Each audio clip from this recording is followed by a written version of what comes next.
Hi, I'm Anna McEwen, and this is The Epic Narrative.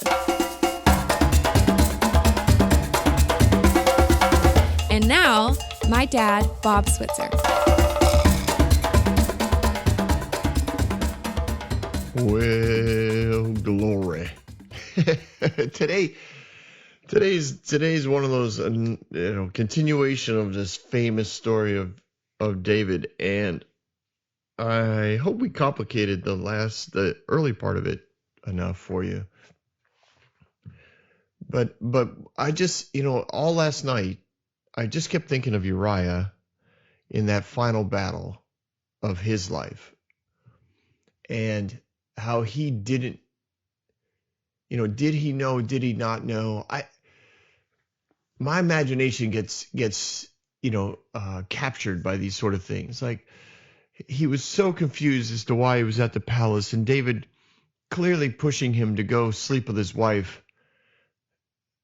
At some point, did he wonder, even as a passing thought, like no, that can't be true. Like, even if he denied it, did he wonder, did he, what is going on? Why does David want me here? Why does David insist that I go sleep with my wife? And then he gives me a message to bring back to Joab. It's the whole.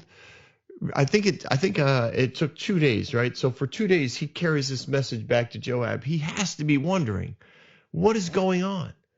Why did I have to do this? Why did I have to leave my men? I think he landed. I think I said this in the podcast, but I think he landed on this idea that somehow David had lost trust in him and needed to know how committed he was to the honor of God, to the honor of country, to the obedience of David. Somehow I think all that questioning of his loyalty, I think, is where he landed. But then again, he had to be incredibly confused as to why he was questioned. Why would his loyalty have been questioned? And I, it's kind of like you get in trouble, but you have no idea why. And you're just wondering after it's proven that you're innocent, like there was, or the authority, your authority just finally says, yeah, let's put that behind us. Like, okay, just go back to normal life. HR contacts you, and you need to go in for an interview, and there's all these questions about what you did and who you talked to, and did you send these emails, and we looked at your history, and why did you go to this site, whatever, and it's all innocent. You're innocent of it all, but when it's all done, they're like, okay, fine, have a good day. And you think, what just happened? What just happened? Why did that happen to me? What did I do? What did I say? Who did I piss off to make this happen? Like, I just think Uriah had all of those thoughts going on in his head as he's walking back to the battle. And as he gets close to the battle scene again, he's excited to see his men. He's like engaged a little bit.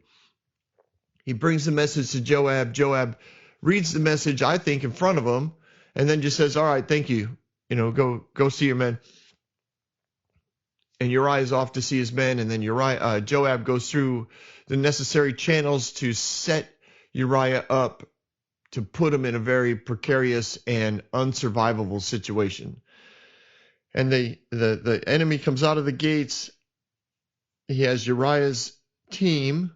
I don't know if that's the only team, but I don't see how this happens unless there are members of Uriah's team that are part of this and aware of this new plan.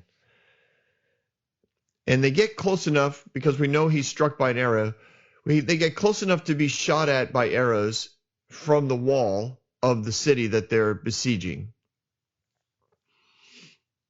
And so I'm guessing the shields are up over their heads and along the sides, because part of the strategy when people will get close is the arrows would come in from the sides. You'd strike them in the legs, break down their little turtle shell concept. And there's people that hear a signal, whether or hear it or see it, and they just peel back. They just peel back. They retreat. And Uriah is there, and the arrows are coming in, and he's like, just internally, it has to be so bizarre because he has to know that what just happened isn't supposed to happen. He heard it, he heard the drum beat or the whistle or he saw the flag being waved. He didn't know what it meant, but clearly other people did, and they peel back in retreat.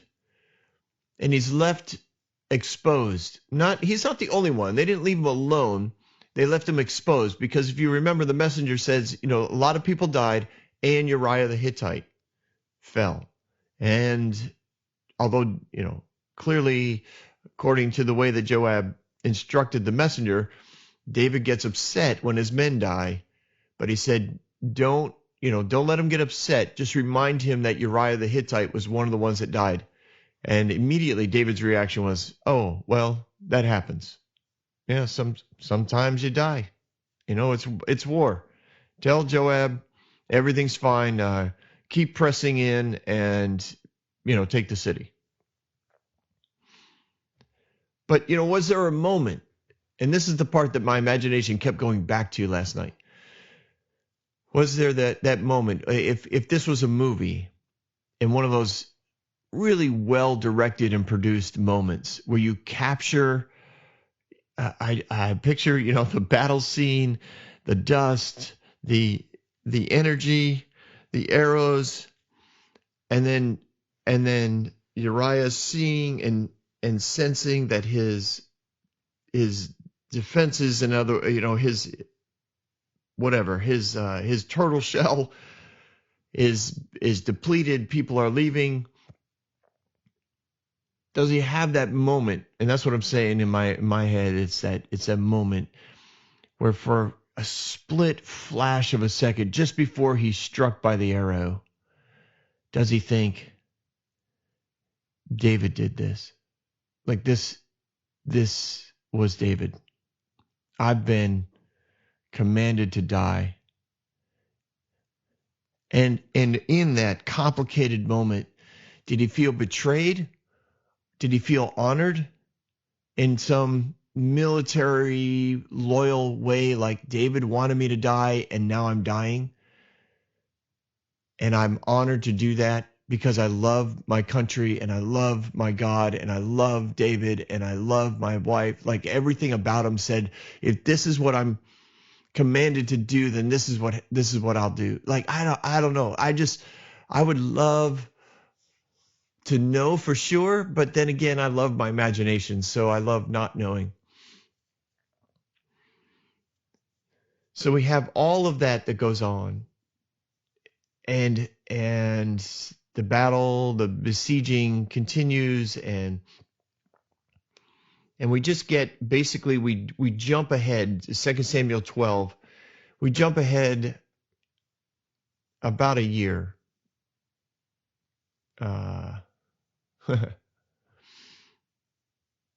David's doing what David does. He's living life, doing king things. I'm sure he's been to the tabernacle and worshiped many times. He's doing war things.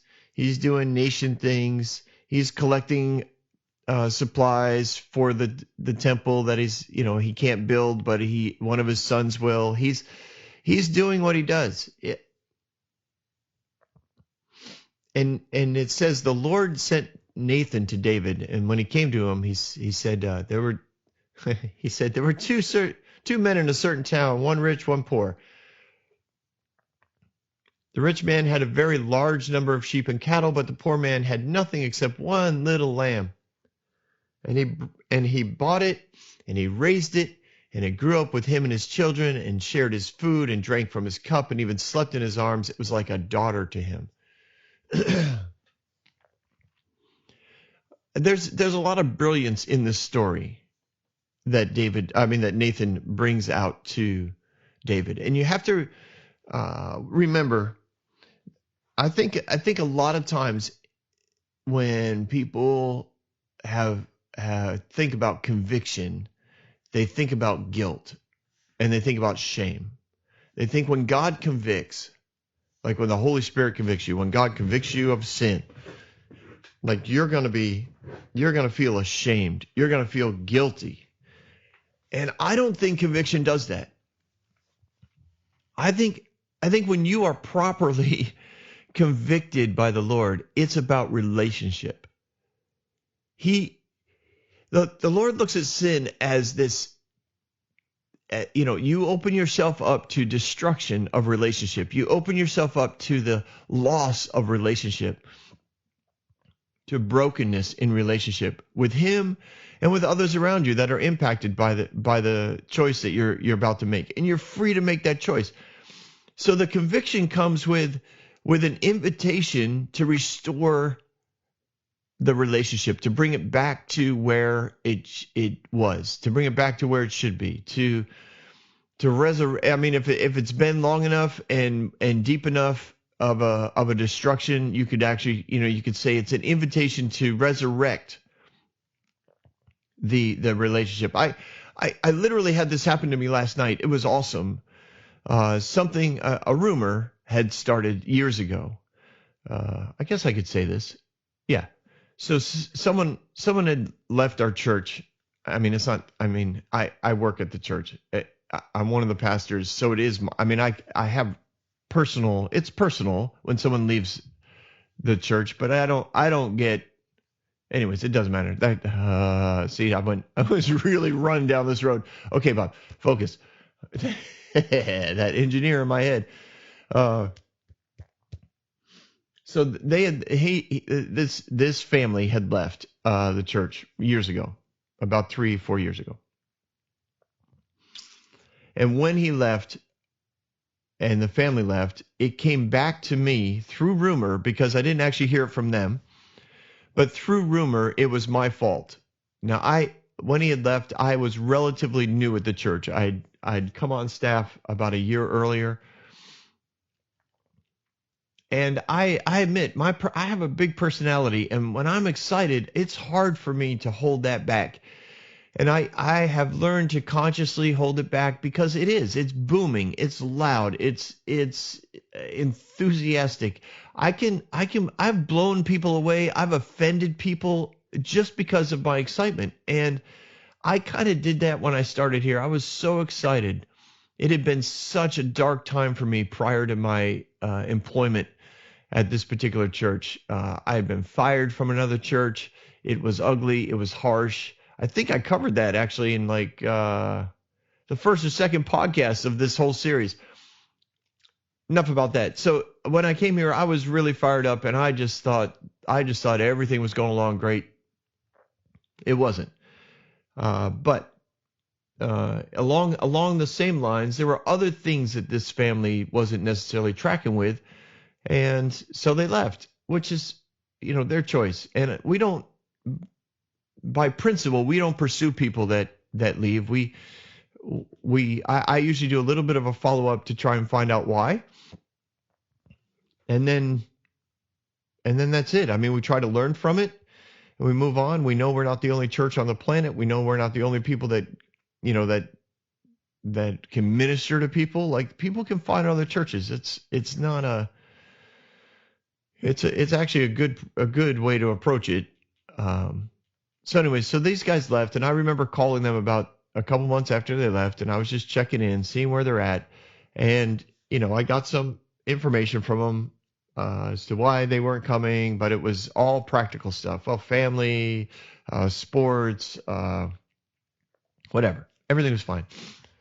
Then I hear back several months after that it's actually my fault that they left, and that was delivered in a rather intense way. The people who started the church, blame me for it, and that hurt. It could have hurt. I was in my head. I thought, okay, he didn't tell me this. Like, the people who left didn't tell me this, and if this is really true, then I can learn from it. But I have a feeling there were other factors, because I've just been around for a long time. Anyway, A couple years go by, and uh, I actually, somebody who was part of the whole deal, friends with this guy, came to me and said, listen, I know that there was a rumor that started that said you were the reason why they left, and I just want you to know that's not true. And I was like, oh, awesome. That was good to know. I mean, it felt good to hear that officially, because in my head I thought, I can't be the only reason why this person left.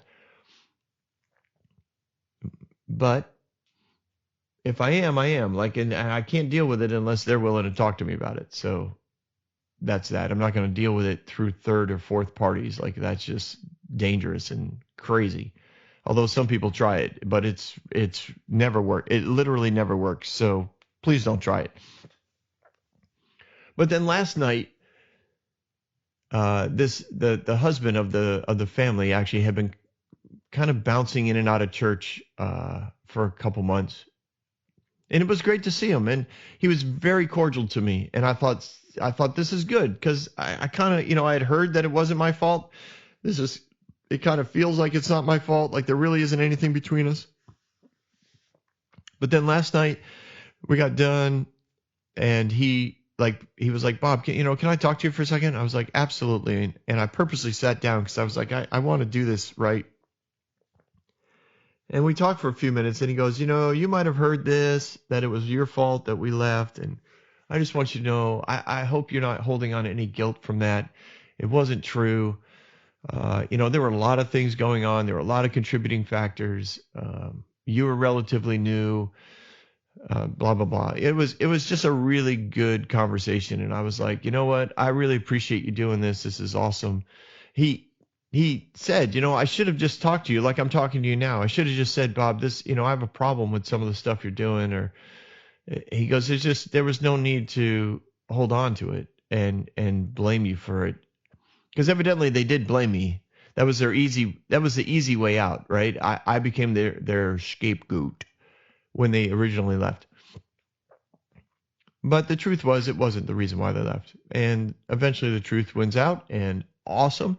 And I was able to tell them this, I told them my end of the story. I told them I wasn't feeling guilt, but I was curious, and I was really glad to have confirmed what I suspected, and that I'm really glad to have him around. And he's a fabulous young man, awesome family, great kids. Like, I hope they come back on a regular basis. I really, really do. And there's nothing there between us. But a lot of people, wow.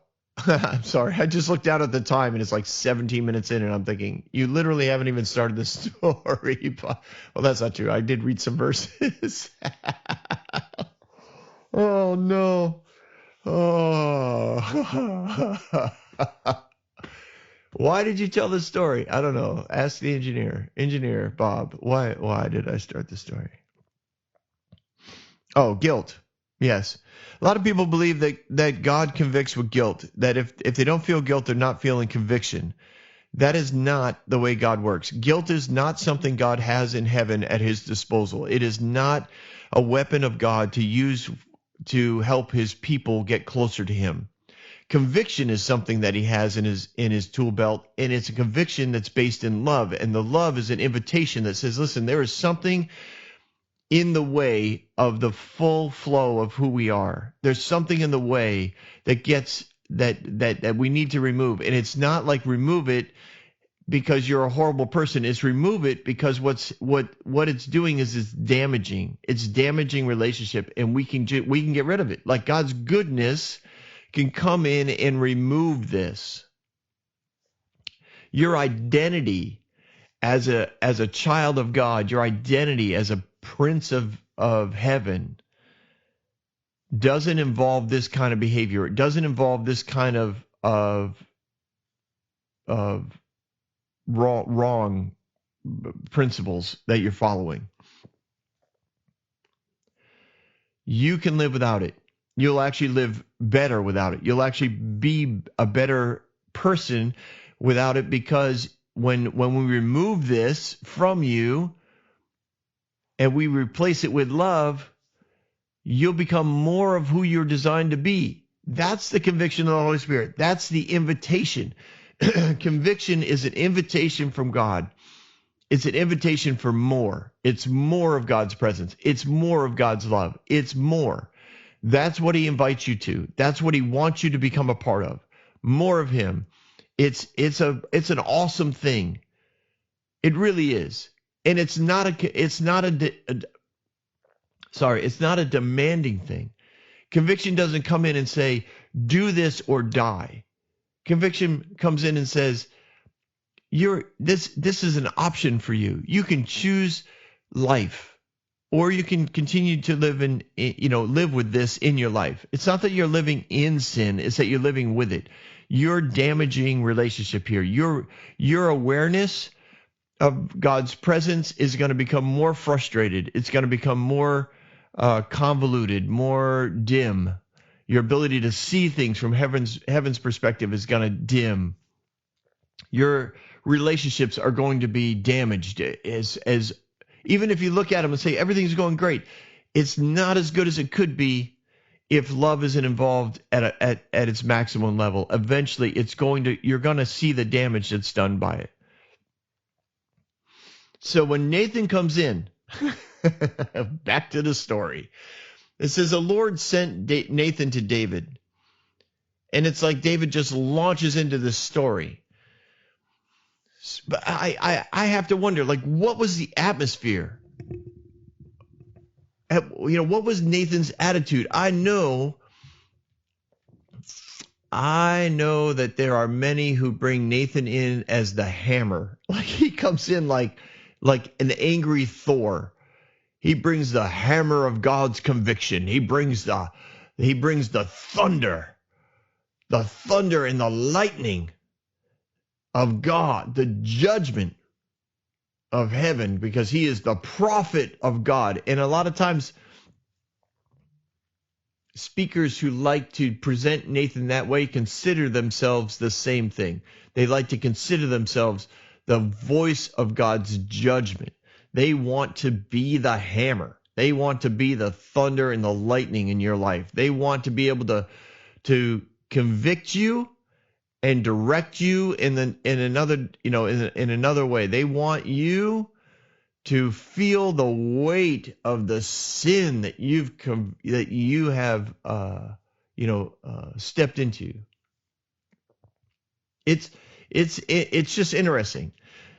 The other part is, was for me, when you have to confront someone, for me that's a weighty thing. And that's probably, I was just thinking, it's because you're of your Enneagram number, whatever that is. It's just the latest wave of personality testing in our church.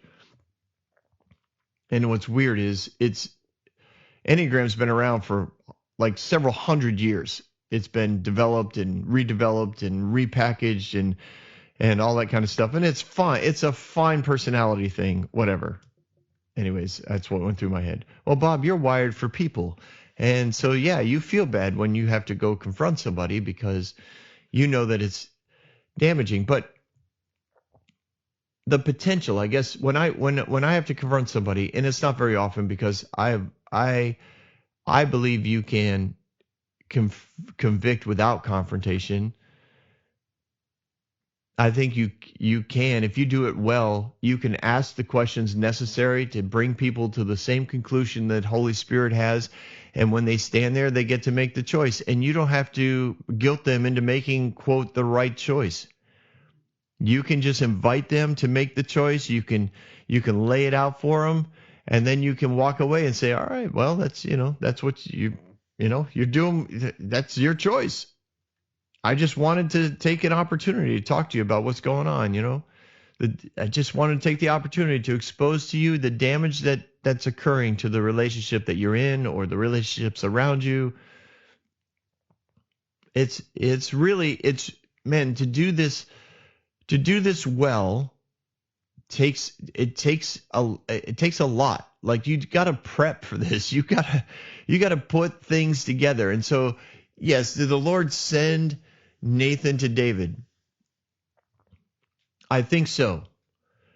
Now this is where again more questions. Did he get a word of knowledge? Did the Lord go to Nathan and say, David had Uriah killed after he slept with Bathsheba. Go talk to him about it. Because this is almost a year later. The child's been born. Or almost.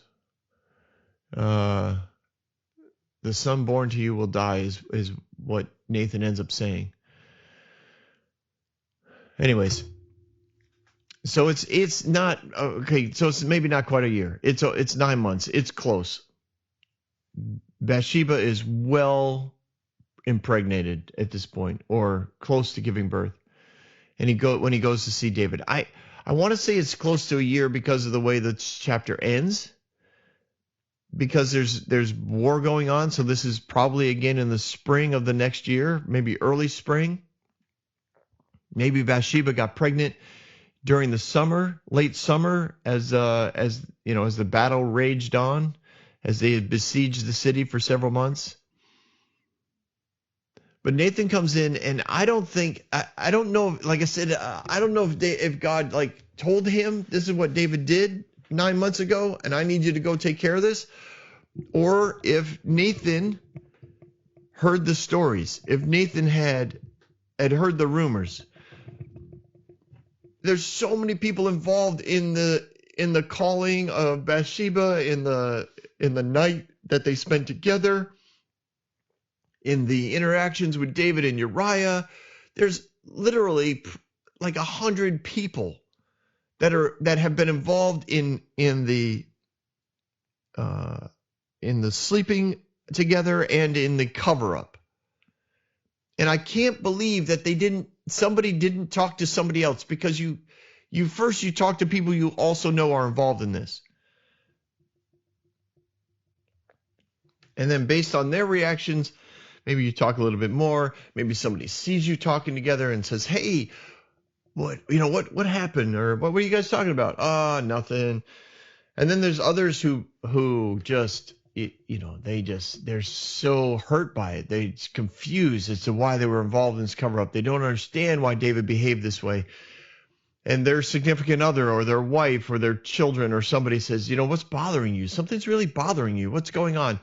And they say, "Well, I just, King David did this, or I was asked to be a part of this, and one of our captains died because of it." There's just so many ways that the rumor would start and the gossip would flow. And there were those who had the information that probably really wanted to take advantage of it. I have no doubt. And Joab had to shut that kind of stuff down. And I think that at the end of this chapter, we see that Joab showed tremendous loyalty, and we'll talk about that later. But there's just there's a lot going on here. So I don't know if God just flat out told Nathan, if Nathan heard these rumors. Some people were probably very spiritually in turmoil over what they had been involved in, because they didn't think they had a choice not to be. And so maybe the priest heard about it. Maybe Zadok brought it up to Nathan. Nathan went to God. Maybe God confirmed it. Yep. You're right. And this is what happens a lot of times when you're, quote, in ministry, and everyone's in ministry. But there's times that you find out or you hear about things that somebody might have been involved in. And then you get this urge to go talk to them, right? You look at them, or you find out whatever. You hear the rumor, you find out what they're doing, and you say, "Oh, no. Oh, I need to go talk to them." And maybe people in your life say, "No, you don't. No, it's not, none of your business." And you think you just can't get it out of your head. And so basically you make it your business. You make it your business. And some would say, "Well, of course it's Nathan's business. He's the prophet of God, and David's the king, and part of the prophet's job is to bring the judgment of God." And I go, "No, golly day, that's just not, I don't think. Just end it there, Bob. No, I don't think God's that way.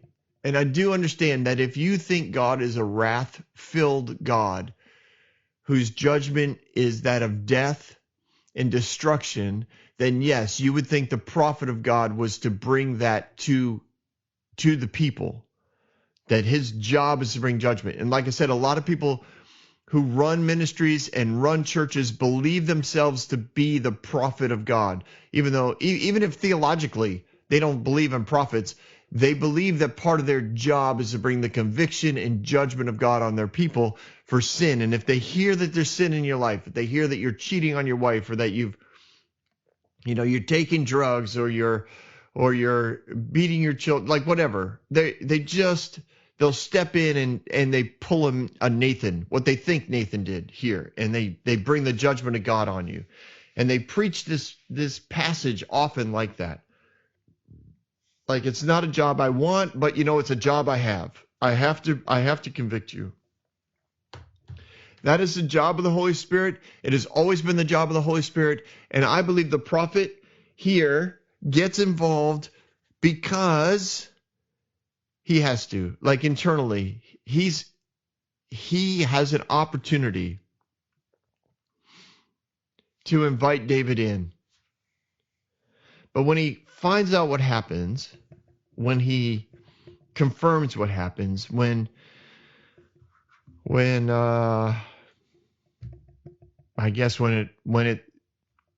he's convinced it's occurred, and you can get that convinced when you're used to hearing the word or the voice of God, when you're used to being in his presence, it's pretty clear when he confirms things, and you can step out in confidence, even if it's stuff that nobody else is supposed to know. In some church cultures where hearing God is something that is practiced and encouraged, and people get quite good at it, like in the culture I'm in. I wasn't always in that culture, so I want to honor those guys too. I know that they love Jesus and they love God too, and they don't believe that God can speak that way, but in the culture I'm in now, we do, and we'll call it like, you read someone's mail. That's the phrase that we'll use sometimes. Like, he just read my mail. Like, he just laid me out. Like, she just told me things that nobody else would know. And the Lord will do that. But it's never about the dirt. It's always about the gold. So many people who hear the voice of God as God is trying to identify the gold in someone, right? You have to dig through the dirt. And so sometimes you'll see a lot of dirty things on people.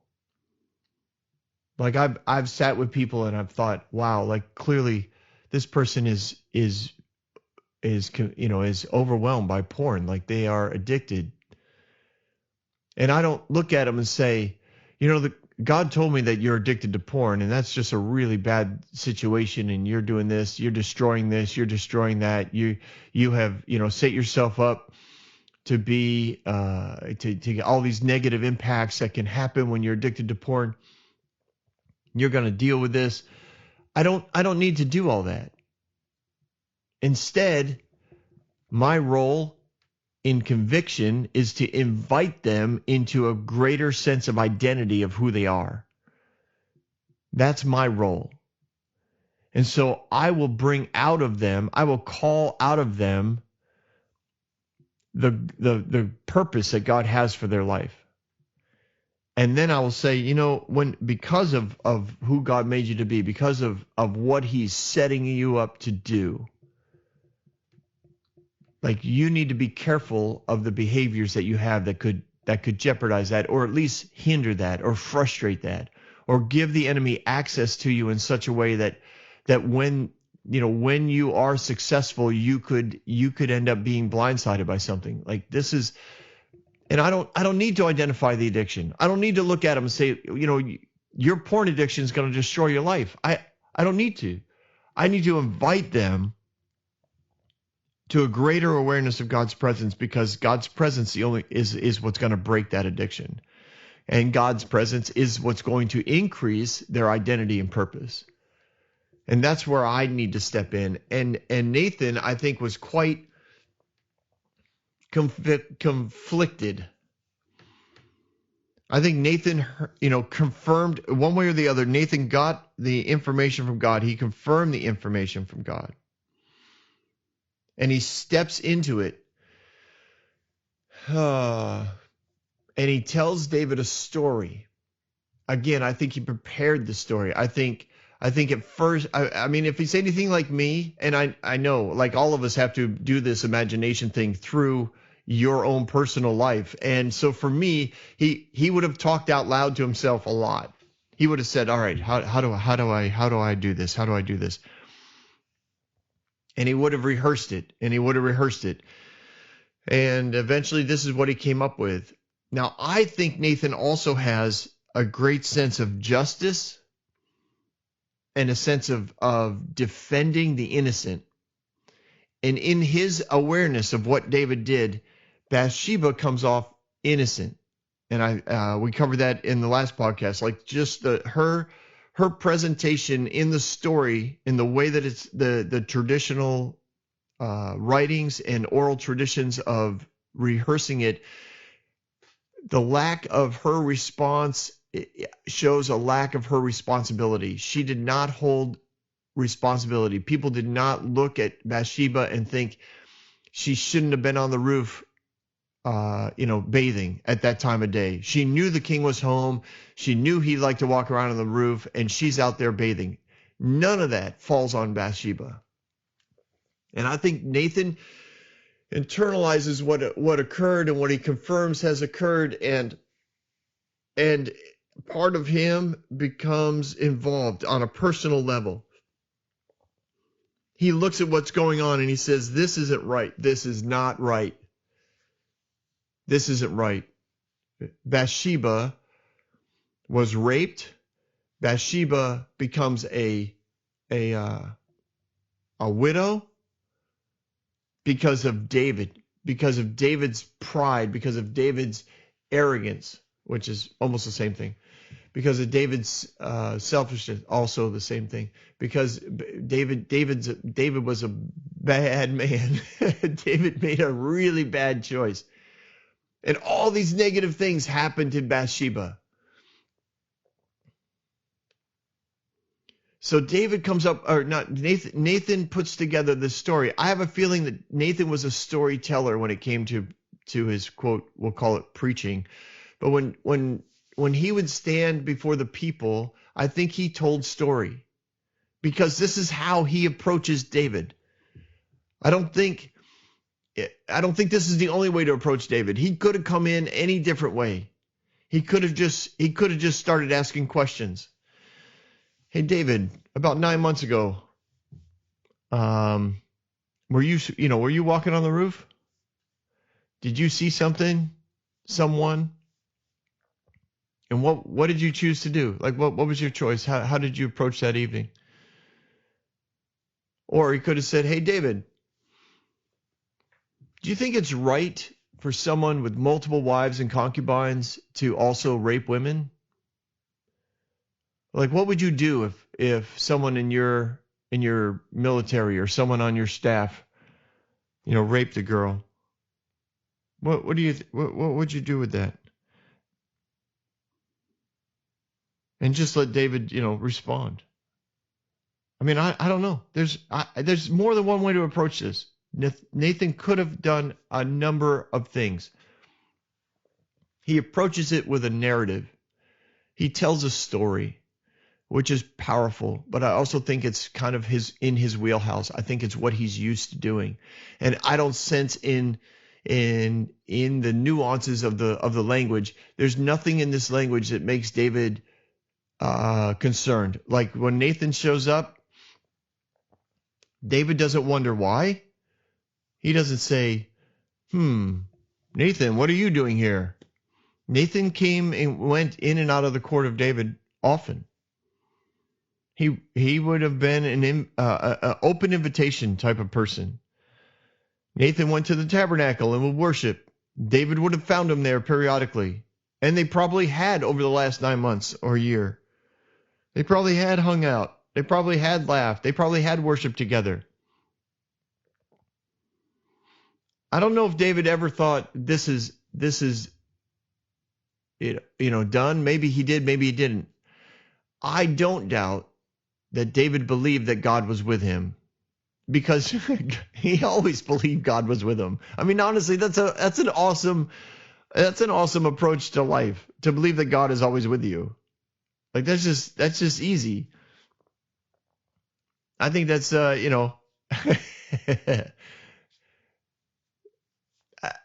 know God wasn't happy about what had happened, but God didn't leave him. So David felt God's presence. He knew it.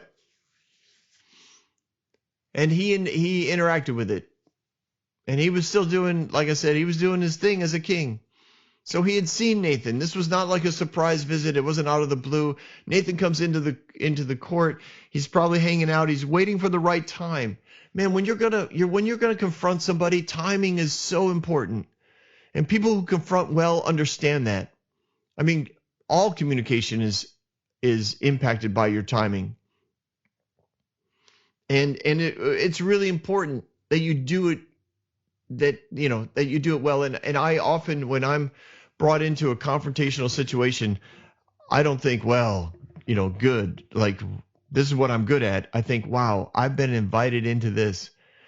So clearly what the Lord trusts me with, what I carry, what I do well is what he wants in this situation. I don't like go into this confrontation mode like, okay, now I'm the hammer. Now I'm the judger. I always approach whatever circumstance, I approach it as being shepherded there by God. And when I'm put in a position of confrontation or conviction, I think, all right, my role is to be who I am. And I'm somebody who generally is pretty happy and optimistic. I bring hope, I bring peace, and I bring creative solutions. Creativity is just one of the ways that God speaks with me. It's an aspect of wisdom. The word wisdom carries with it, in its definition, creativity. It's why I believe artists and well, that would be all, like musicians, like all forms of art, all that creativity is all ties into the wisdom of God. It all flows from heaven. So when I come into a situation, that's what I approach it with. I approach it with, okay, this is who I am. I'm going to listen to what's going on here, and I'm going to ask the Lord for creative wisdom on how to navigate this so that I bring hope to this circumstance. So I bring peace to the relationship. So I give communication some clarity. And I call out of them who they are. I'm going to tell them that they're awesome people, that God loves them, that this is not insurmountable, that it's possible to get through this. Because all of that is true all the time. But I'm also going to remind them that they have a choice in the circumstance and that they can make that choice. And I'm not here to tell them what to choose, and I'm not going to force them to choose. I'm going to walk with them as far as I need to walk with them, as far as they want me to walk with them. Most of the time I've been invited into these situations. And if I haven't been invited in, then I wait for the right time and I basically say, I'm gonna insert myself here because we have relationship. I'm gonna take a moment to bring something up to you because I think what I've heard is true, and I want to see if it is true. And if it is true, then it's something I want to talk to you about. If it's not true, I really want you to shut it down so that I don't, if you deny it, I'm done. Like, that's fine. I believe you. So Nathan comes in and I don't think he just launches into the story. I think he's probably in the courthouse or in the courtyard and he's hanging around the palace and he's talking with people, and in his mind he's like, I gotta wait for the right time. I gotta wait for the right time, and I'm gonna tell David a story. And that's what he did. He waits for the perfect time. And he tells David a story. He says there were two men in a certain town. Again, I think any good storyteller to frame this right. He's going to say, hey, David, I got a situation, or David, I have a story to tell you. And I'm just curious what your take on it would be. He says there are two men in a certain town, one rich, one the other very poor. And the rich man had a very large number of sheep and cattle, but the poor man had nothing except one little lamb. And he bought it, and he raised it, and he grew up with him and his children. It shared his food, it drank from his cup, it even slept in his arms. It was like a daughter to him. So this sheep has been around for a long time. It grew up with his children.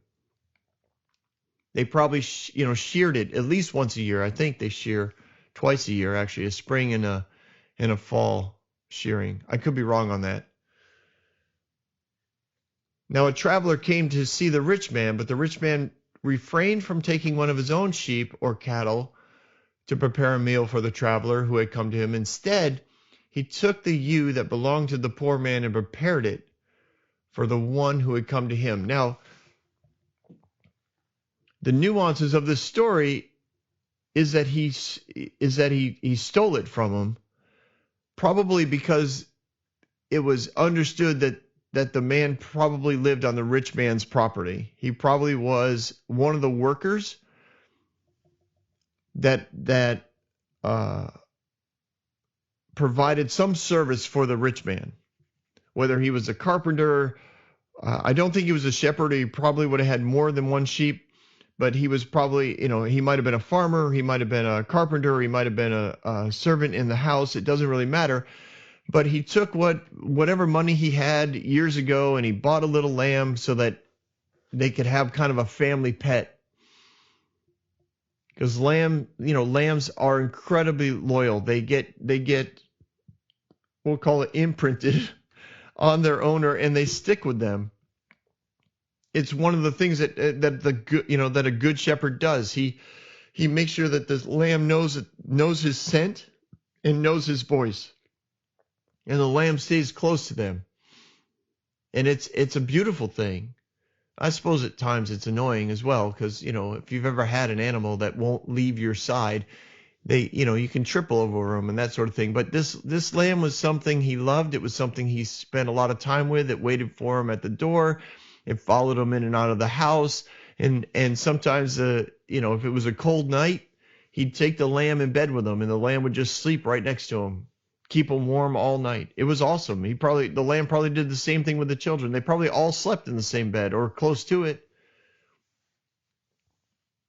So when the rich man went and he took the lamb, it wasn't that this would have been a illegal thing for him to do, to steal it, but it was incredibly rude and mean and unjust, because the rich man had plenty to choose from. He only had to, it was only a one-time meal. And I don't know why the rich man wouldn't want to give up one of his own sheep. It's the same nuance of the question as to why David didn't sleep with one of his wives or his concubines that night. It doesn't matter that the little lamb was awesome and perfectly, tenderized or whatever. Like it doesn't matter. Why would he do this?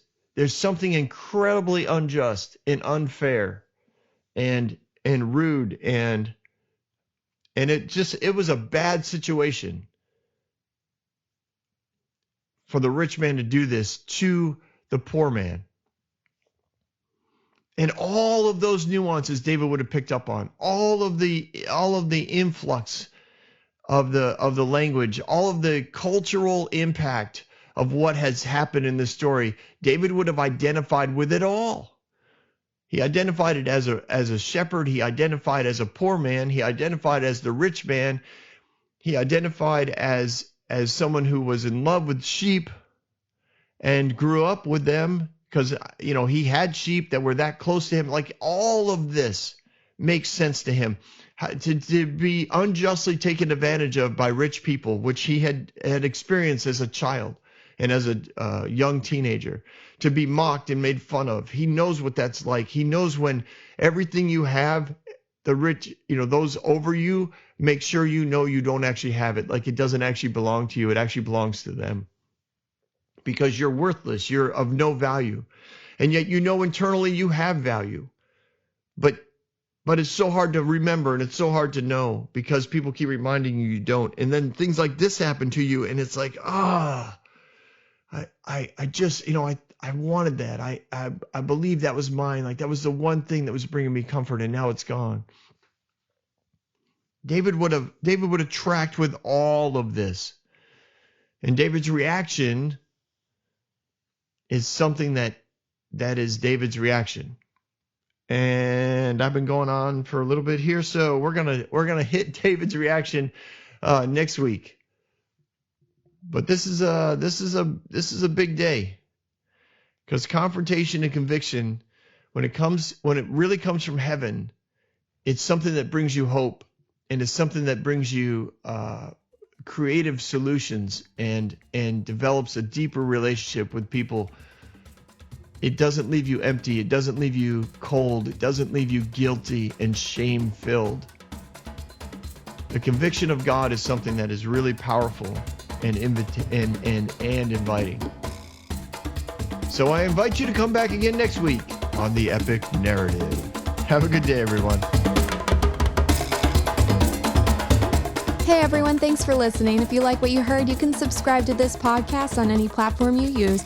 You can also reach out to Bob for questions or booking at thebobswitzer.com or email him at thebobswitzer@gmail.com. See you next week, guys.